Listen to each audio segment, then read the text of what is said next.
భ్రమయుగం అంటే బేసిక్‌గా భ్రమలో ఉండేటువంటి ఒక యుగం అని అర్థం వస్తుంది. ఈ సినిమా మమ్ముట్టి హీరోగా వచ్చినటువంటి సినిమా 2:30 గంటలు ఉంటుంది. 2 గంటల 40 నిమిషాలు. ఈ సినిమా గురించి ఫుల్ డీటెయిల్స్ చెప్పే ప్రయత్నం చేస్తాను. స్టోరీ అక్కడ రివీల్ చేయను.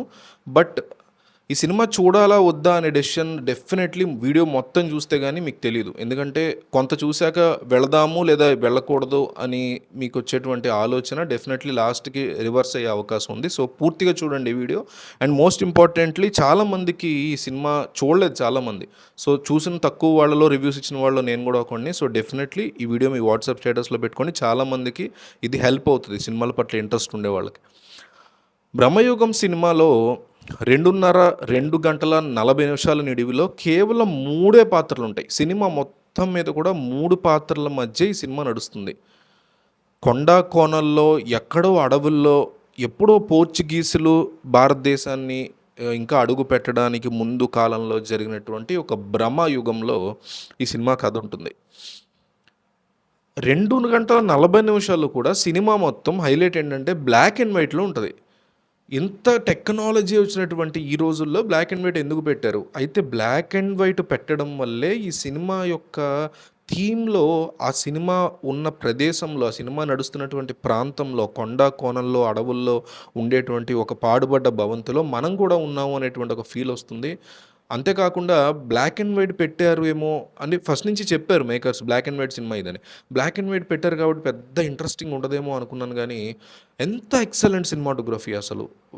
Mind blowing cinematography. సినిమా మొత్తం గూడా టెక్నికల్‌గా బ్రిలియన్స్ ఉంటది.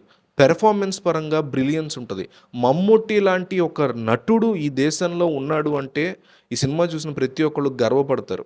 వరసపెట్టి 'కన్నూర్ స్క్వాడ్' గాని, గేగా చేశారు. మొన్న వచ్చినటువంటి 'కాదల్ ది కోర్' సినిమాలో గే క్యారెక్టర్ చేశాడు మమ్ముట్టి. అటువంటి మమ్ముట్టి ఈరోజు ఇంకొక డిఫరెంట్ పెక్యులియర్ క్యారెక్టర్.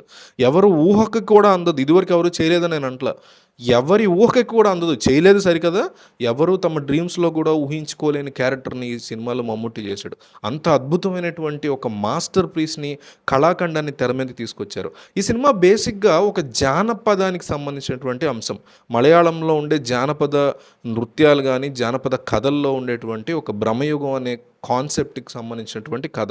దాన్ని తీసుకొని ఒక సినిమాగా మలిచారు. ఇందులో ఫ్లాష్ బ్యాక్‌కి సంబంధించి వచ్చేటువంటి విజువల్స్ గానీ, ఈ సినిమాలో టెక్నికల్‌గా మనం ఆ ప్లేస్‌లోనే మనం ఉన్నాము అని ఫీల్ అవ్వటం కోసం డైరెక్టర్ గానీ, క్రూ గానీ పెట్టినటువంటి కష్టం గానీ అద్భుతంగా ఉంది. మోస్ట్ ఇంపార్టెంట్‌లీ కులాల వివక్ష గురించి, కులాల వివక్ష మీద డైరెక్టర్ వేసినటువంటి వాగ్బాణాల గురించి, కుల వివక్ష మీద అతను మాట్లాడిన మాటల గురించి చాలా ఇంప్రెసివ్‌గా అనిపించాయి. ఇది ఒక థింగ్ సినిమాకి. అయితే ఇంకొక పార్శ్వం ఏంటంటే ఈ సినిమా విపరీతమైన స్లోగా ఉంటది. మొత్తం సినిమా అంతా కూడా స్లో మోషన్, డెడ్ స్లో పేస్‌లో ఉంటది సినిమా. కాబట్టి ఏంటంటే, చాలా చాలా ఓర్పు ఉంది మాకు. సినిమాని చూస్తాం మేము, ఓర్పుగా చూస్తాము. మాకు ఓర్పుగా చూసే సినిమాలంటే బాగా అలవాటుంది. ముఖ్యంగా మలయాళం సినిమాలు స్లోగా ఉంటాయని మాకు తెలుసు. మలయాళం సినిమాలు స్లోగా ఉంటాయని మాకు తెలుసు, మేము చూస్తాం అనుకునే వాళ్ళు కూడా డెడ్ స్లో పేస్‌కి సిద్ధమై చూడాలి. అంటే అలవాటు ఉన్నవాళ్ళు కూడా డెడ్ స్లో పేస్‌కి సిద్ధమై ఉండాలంటున్నానంటే, చూడని వాళ్ళు ఇంకెట్లా ఫీల్ అవుతారో అర్థం చేసుకోండి. కాబట్టి థియేటర్‌లో విపరీతమైన పేషెన్స్‌తో కూర్చొని చూడగలము. ఇటువంటి విజువల్స్‌ని గానీ, ఆ కైండ్ ఆఫ్ స్లో మూవ్‌మెంట్‌ని గానీ, స్క్రీన్ ప్లేని గానీ అర్థం చేసుకోగలం. ఇదొక సైకలాజికల్ థ్రిల్లర్ బేసిక్‌గా. దీనికి హర్రర్ టచ్ ఇచ్చారు.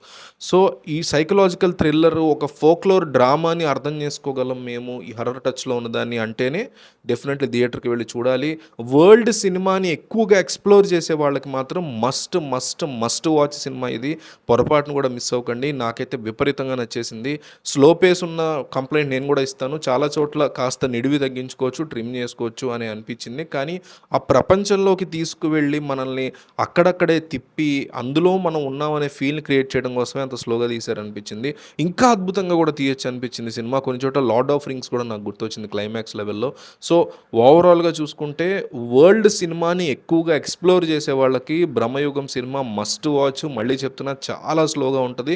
మిగతా వాళ్ళు వరల్డ్ సినిమా ఏం కాదు, మాకు చాలా కమర్షియల్‌గా ఉండదు. కమర్షియల్‌గా కూడా కాదు. అసలు ఒక డిఫరెంట్ పాత్ ఆఫ్ బీట్ సినిమాలు, ఆర్ట్ ఫిల్మ్స్ మీద ఒక మంచి ఒపీనియన్ లేని వాళ్ళైతే కంప్లీట్‌గా లైట్ తీసుకోవచ్చు.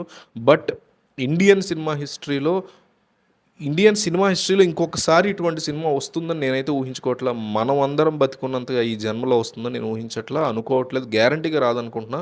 సో, వరల్డ్ సినిమాని ఒక డిఫరెంట్ యాస్పెక్ట్‌లో చూసేవాళ్ళు, ఇరానియన్ సినిమాలు గానీ, లేకపోతే డచ్ సినిమాలు గానీ ఎక్కువగా ఎక్స్‌ప్లోర్ చేసే వాళ్ళకి ఈ సినిమా చాలా అద్భుతంగా నచ్చుతుంది. టెక్నికల్ బ్రిలియన్స్ ఉంది దీంట్లో. పెర్ఫార్మెన్స్ బ్రిలియన్స్ ఉంది. మమ్ముట్టికి హ్యాట్స్ ఆఫ్ చెప్పాలి ఇంత అద్భుతమైనటువంటి తన నటనకి.